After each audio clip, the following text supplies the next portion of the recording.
यदि आप बन सकते हैं तो दूसरे लोगों से ज़्यादा बुद्धिमान बनिए, लेकिन उन्हें इस बारे में मत बताइए।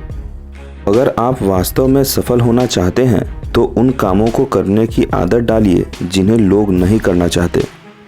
जब तक आप जो कर रहे हैं उसे पसंद नहीं करते, तब तक आप सफलता नहीं पा सकते। कोई भी मूर्ख आलोचना, निंदा और शिकायत कर सकता है, और ज़्यादातर मूर्ख करते हैं। आप जो करने से डरते हैं उसे करिए और करते रहिए। अपने डर पर विजय पाने का यही सबसे पक्का और तेज़ तरीका है जो आज तक खोजा गया है। प्रसन्नता बाहरी परिस्थितियों पर निर्भर नहीं करती, वो हमारे मानसिक दृष्टिकोण से संचालित होती है। असफलता को सफलता में बदलो। निराशा और असफलता सफलता के रास्ते में आने वाले दो निश्चित पद चिन्ह हैं। इन बातों से आप खुश या मायूस नहीं होते, आप किस बारे में सोचते हैं उससे होते हैं। खुशी देने में खुशी पाना ही सारी कलाओं का सार है। दुनिया की ज़्यादातर महत्वपूर्ण चीज़ें उन लोगों द्वारा प्राप्त की गई हैं जो कोई उम्मीद ना होने के बावजूद अपने प्रयास में लगे रहें। केवल वही वक्ता आश्वस्त होने का हकदार है जिसने पहले से तैयारी कर रखी है। सफलता ना तो जादुई होती है और ना ही रहस्यमयी होती है। सफलता बुनियादी सिद्धांतों का लगातार पालन का स्वाभाविक परिणाम है। आपको व्यक्तिगत जिम्मेदारी लेनी चाहिए। आप परिस्थितियों, मौसम या हवाओं को नहीं बदल सकते हैं, लेकिन आप अपने आप को बदल सकते हैं। यही कुछ आपकी जिम्मेदारी है। परिपक्वता विपरीत हालात होने पर भी बिना क्षमा याचना, शिकायत किए आगे बढ़ने की योग्यता है। जो कोई भी लोगों को सेवा देता रहता है वह खुद को महानता, महाधन्य, महाप्रतिफल, महासंतुष्टि, महाप्रतिष्ठा और महाआनंद की श्रेणी खड़ा पाता है। हमने अपने आसपास दुख को बाहर रखने के लिए दीवारों का निर्माण किया, वो आनंद को भी बाहर रोक देती है। खुशी वो चीज़ नहीं जिसे आप भविष्य के लिए स्थगित करें, यह वो चीज़ है जिसे आप वर्तमान के लिए डिज़ाइन करें। हम सबको इन दो में से एक चीज़ का कष्ट भुगतना ही पड़ेगा। पहला अनुशासन की वेदना और दूसरा पश्चाताप या निराशा की वेदना। अनजाने रास्तों पर वीर ही आगे बढ़ा करते हैं, कायर तो परिचित राह पर ही तलवार चमकाया करते हैं। वह सब कुछ करना जो आप कर सकते हैं, ये इंसान होना है। वह सब कुछ करना जो आप करना चाहते हैं, ये भगवान होना है। किसी कार्य को खूबसूरती से करने के लिए मनुष्य को उसे स्वयं करना चाहिए।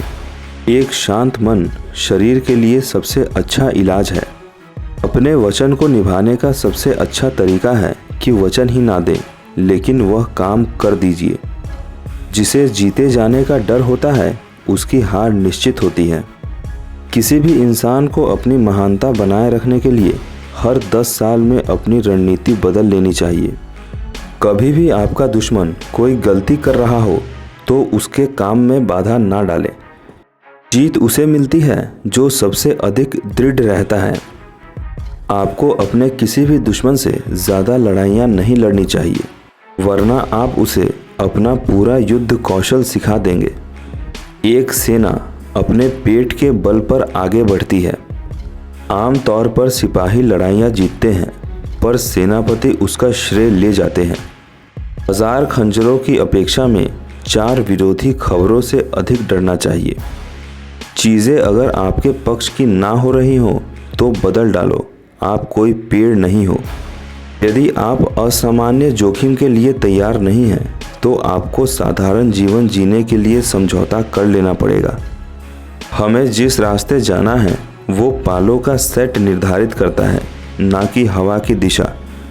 प्रभावी संचार में 20% हिस्सा आपके ज्ञान का है और 80% हिस्सेदारी उस ज्ञान के बारे में आपकी संवेदना कैसा महसूस करते हैं की है। निष्क्रियता संदेह और भय को जन्म देती है, कार्यवाही विश्वास और साहस को। पहले कठिन काम पूरे कीजिए, आसान काम खुद ब खुद पूरे हो जाएंगे। किसी बहस का सबसे अधिक लाभ उठाने का एक ही तरीका है कि उसे टाल दें। मेरा विश्वास है यदि आप लोगों को समस्या दिखाओगे और उसका हल बताओगे तो लोग उसको अपनाने के लिए ज़रूर आकर्षित होंगे। अनजाने रास्तों पर वीर ही आगे बढ़ा करते हैं, कायर तो परिचित राह पर ही तलवार चमकाते हैं। साहस प्यार के समान है, दोनों को आशा रूपी पोषण की आवश्यकता होती है। संपन्नता धन के कब्जे में नहीं, उसके उपयोग में है। इंसान अपनी अच्छाइयों से ज़्यादा अपनी बुराइयों द्वारा मात खाता है। कोई व्यक्ति अपने अधिकारों से ज़्यादा अपने हितों के लिए लड़ेगा। अगर आप चाहते हैं कि कोई चीज़ अच्छे से हो तो उसे खुद कीजिए। एक सच्चा आदमी किसी से नफरत नहीं करता। इतिहास सहमति से किया गया झूठ का एक संग्रह है। अवसर के बिना अक्सर काबिलियत कुछ भी नहीं है। अनुशासन लक्ष्य व सिद्धि के बीच का सेतु है। किसी आदमी के दिल तक जाने का सही रास्ता है उससे उस चीज़ के बारे में बात करना जिसे वह सबसे ज़्यादा चाहता है। डर कहीं और नहीं है, बस आपके दिमाग में होता है। खुद के लिए और अपनी मौजूदा स्थिति के लिए अफसोस करना ना केवल ऊर्जा की बर्बादी है, बल्कि शायद ये सबसे बुरी आदत है जो आपके अंदर हो सकती है।